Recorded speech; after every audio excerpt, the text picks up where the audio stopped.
आप सभी का मेरे YouTube चैनल में स्वागत है। आज हम सभी पढ़ेंगे रूपक अलंकार। तो रूपक अलंकार क्या है? रूपक अलंकार वह अलंकार है जहाँ उपमेय यानी कि जिसकी तुलना की जा रही है और उपमान यानी कि जिससे तुलना की जा रही है के बीच कोई अंतर नहीं माना जाता, बल्कि उन दोनों को एक रूप मान लिया जाता है, तो वह रूपक अलंकार कहलाता है। रूपक अलंकार के नीचे कुछ उदाहरण है। तो पहला उदाहरण है, मैया मैं तो चंद्र खिलौना ले हो। यहाँ चंद्रमा क्या है? उपमान है, और खिलौना क्या है? उपमेय।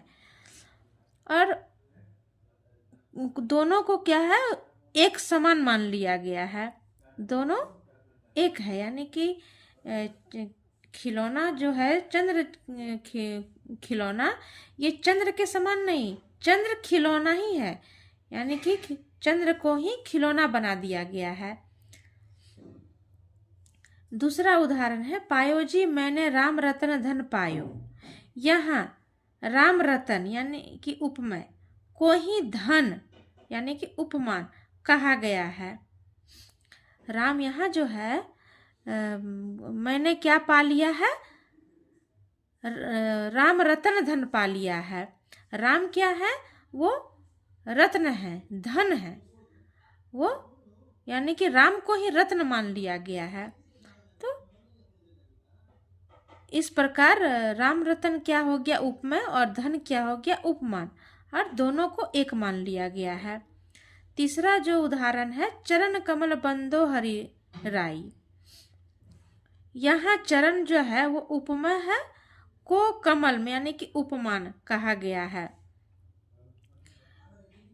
यहाँ जो है हरि का जो चरण है वो कैसा है? कमल है। कमल के समान चरण नहीं, चरण जो है वो कमल ही है।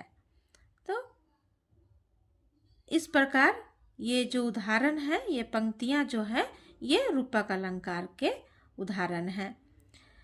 उपमा अलंकार में हम लोग जो पिछला चैप्टर में पढ़े थे, उसमें क्या था? उपमा और उपमान में अंतर किया गया था, भिन्नता की गई थी। लेकिन रूपक अलंकार में क्या है? उपमा और उपमान को एक ही मान लिया जाता है।